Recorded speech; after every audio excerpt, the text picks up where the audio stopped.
questão da descriminalização do porte para uso de drogas, que é um crime previsto no artigo 28 da Lei Antidrogas do Brasil.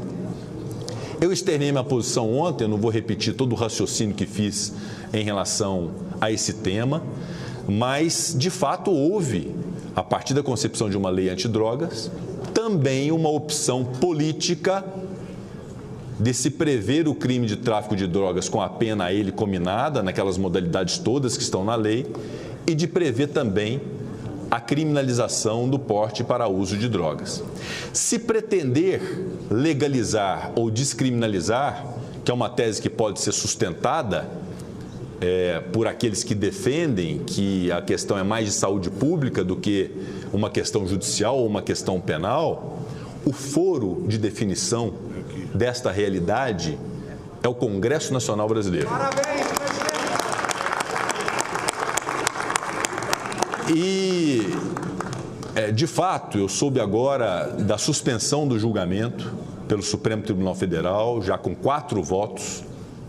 de ministros do Supremo em relação a essa descriminalização. Mas o fato é que o grande questionamento em termos práticos quanto a isso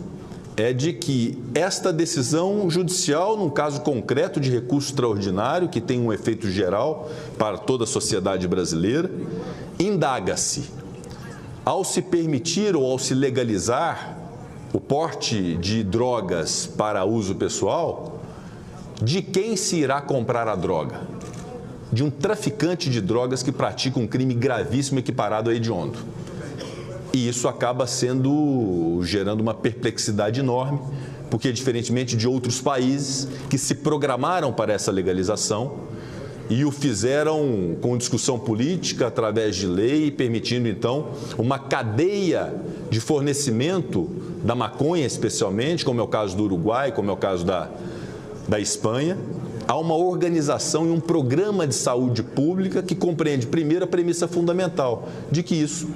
pode ser ruim para a saúde, especialmente de jovens. E, em sendo, é preciso que haja, obviamente, um controle desse uso, como há um controle de medicamentos, por exemplo. Portanto, eu considero que uma decisão num caso concreto de descriminalização de um tipo penal criado a partir de uma discussão no Congresso Nacional que elaborou uma lei, amíngua e sem a criação de um programa de saúde pública governamental a partir da discussão no Congresso Nacional, é uma invasão de competência do Poder Legislativo. Verdadeiramente penso isso, externo, como já externei e continuarei externando aos próprios ministros do Supremo Tribunal Federal esse posicionamento, para que haja, por parte do Judiciário brasileiro, estamos aqui a votar inúmeros membros do CNMP, inclusive oriundos do Judiciário, que haja uma compreensão de que as discussões políticas de uma nação, especialmente que compreendam a realidade do presente, as perspectivas de futuro, se dão através da política e que a arena política é feita por políticos e que aos juízes, a quem eu tenho um imenso respeito, e todos são testemunha aqui, do apreço, do respeito que tenho ao Judiciário e ao Supremo Tribunal Federal Brasileiro, muitas vezes injustamente atacado por diversos segmentos, inclusive do Congresso Nacional, e digo injustamente porque diversas vezes o Supremo Tribunal Federal cumpriu o seu dever de cumprimento e de guardião da Constituição Federal, mas não posso deixar de apontar aquilo que reputo um equívoco grave, uma invasão da competência do Poder Legislativo que se dá na discussão do piso nacional da enfermagem e na questão da descriminalização do porte para uso de drogas. Por isso eu faço esse registro em nome da presidência do Senado, não o faço em nome de todos os senadores e senadoras, faço como percepção pessoal e como percepção da autoridade a qual fui investido pela maioria, por 2 vezes, pela maioria do Senado Federal. Também não quero aqui admitir que qualquer parlamentar possa criticar até é possível, não há problema algum, mas aviltar a imagem e o papel desta Casa Legislativa.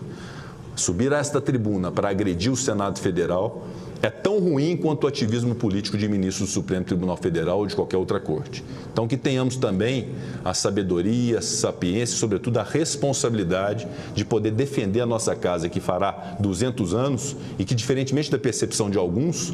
não só erra, ela pode errar, mas nós acertamos também. E acertamos no Senado Federal quando votamos medidas como reforma da Previdência, como reforma política, como a reforma trabalhista, como o marco legal do saneamento, que nós estamos defendendo e conseguimos um acordo possível para poder prevalecer o marco do saneamento, que foi uma opção política, quando votamos a capitalização da Eletrobras e que nós não admitimos nenhum tipo de retrocesso, quando apreciamos e votamos a autonomia do Banco Central do Brasil, mesmo com a crítica de alguns, mas foi uma opção política que fizemos e que foi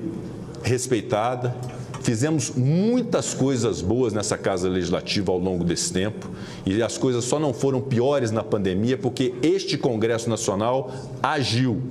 Foi o Congresso Nacional que agiu para garantir, inclusive, vacina para as pessoas do Brasil, quando votamos aqui uma lei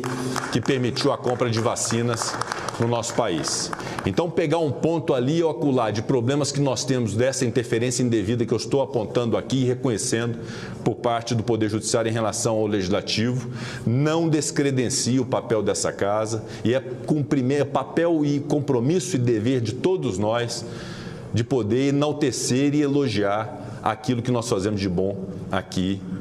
nesta casa, trabalhando duramente para poder servir ao país. Por isso eu faço esse registro, eu acho que é importante fazê-lo para que possamos manter aquilo que nós estamos considerando como mais valioso nesse momento da nação, que é o equilíbrio, que é a parcimônia, que é a moderação, que já tem se refletido em bons números na economia, mas para isso é muito importante que todos os seus poderes, seus respectivos membros e seus respectivos chefes de poder tenham a compreensão de que esta é uma construção coletiva para a qual todos têm que colaborar. E a melhor forma de colaboração